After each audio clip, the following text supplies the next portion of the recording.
Welcome to Invented Arizona. I'm Paul Tumarkin. And I'm Taylor Hudson. We're with TechLaunch Arizona, the office of the University of Arizona that commercializes inventions stemming from research.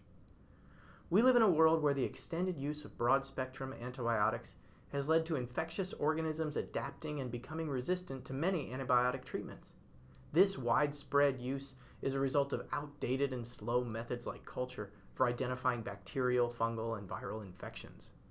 Today we have the pleasure of talking with Bonnie Hurwitz, an assistant professor of biosystems engineering, and George Watts, an associate professor of pharmacology. They've been collaborating for over 5 years to develop a new bacterial identification system they're calling whole genome shotgun sequencing. So George, let's start by talking about the current identification methods and their drawbacks. So in the modern day, we're still using some very old techniques developed by Louis Pasteur in the 1800s, and that's just culture.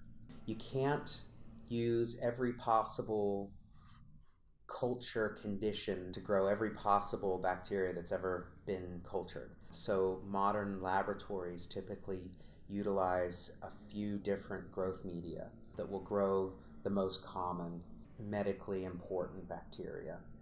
There have been advances in identifying bacteria that use various molecular methods. The last technology that's been developed in the last 40 years is the use of mass spectrometry, which basically allows you to look at the protein profile, if you will, of the bacteria. And since the bacteria are expressing different proteins, they all have a unique fingerprint, if you will, in terms of what proteins are present.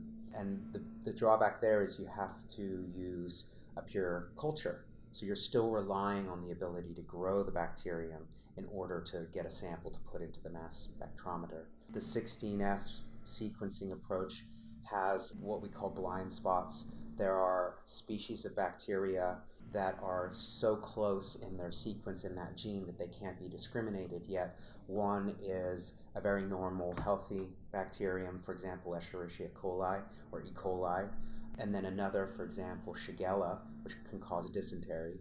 Those two bacteria can't be discriminated using that method. So you've got one that is very clinically important for disease and one that's completely beneficial, and we can't discriminate those using those methods. So for all of the modern molecular techniques that have been developed, they still have drawbacks, and we thought we saw a path to overcoming those drawbacks. Wow, I had no idea that these methods were so outdated. Bonnie, can you explain for us how your new method differs in effectively identifying bacteria?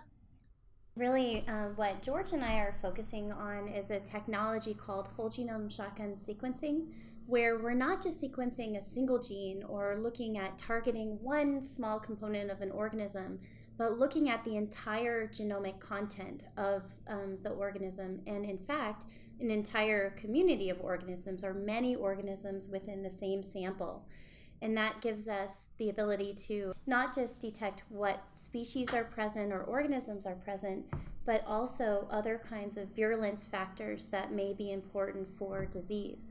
So one really common example is in methicillin-resistant Staph aureus, where we may be able to detect that a given organism is Staph aureus based on its species, but unless we have the entire genomic content of that organism, we're not able to say that that organism is not only Staph aureus, but it's methicillin resistant, and that actually changes treatment for an individual with that particular organism. And how quickly does this new method work?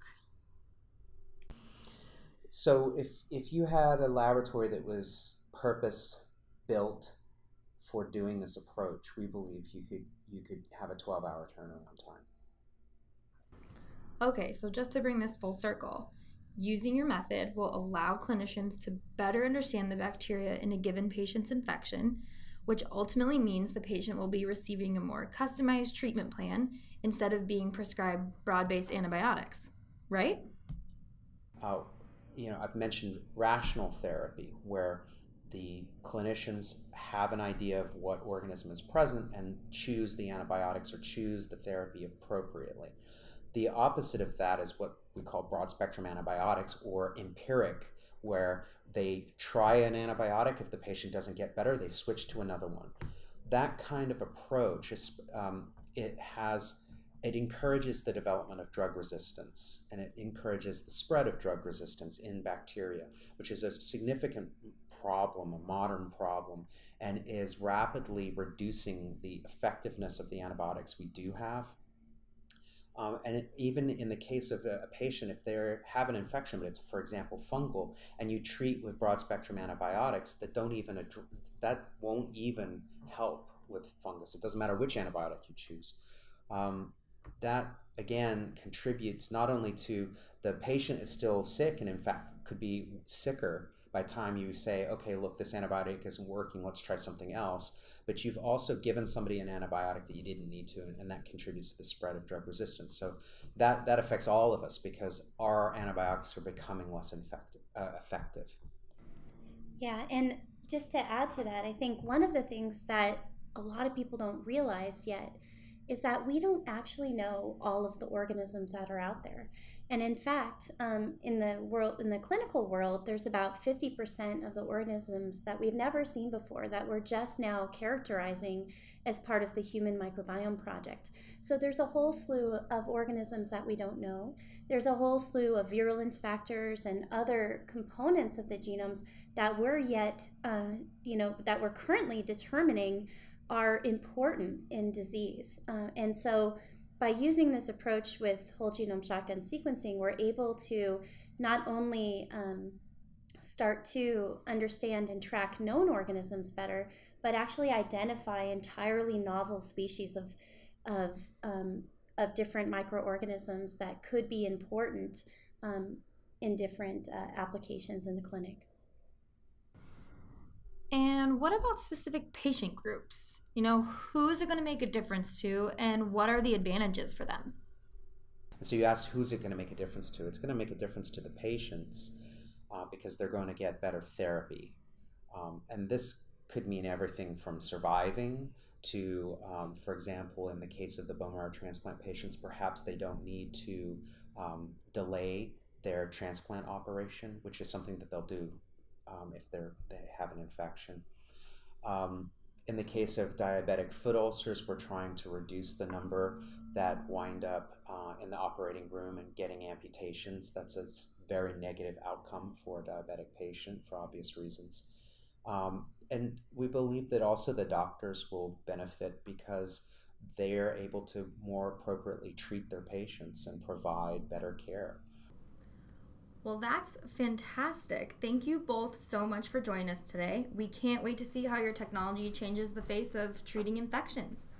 For more information about this invention and all the other great inventors and inventions from the University of Arizona, visit TechLaunch Arizona on the web at techlaunch.arizona.edu.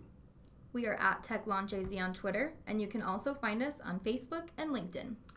And lastly, we invite you to subscribe to our monthly newsletter for stories, updates, and events from around the University of Arizona innovation ecosystem. You can find that at bit.ly/TLA-subscribe. Tune in next month when we'll talk with Joel Coelho, University of Arizona Professor of Agriculture and Biosystems Engineering. Thanks for listening.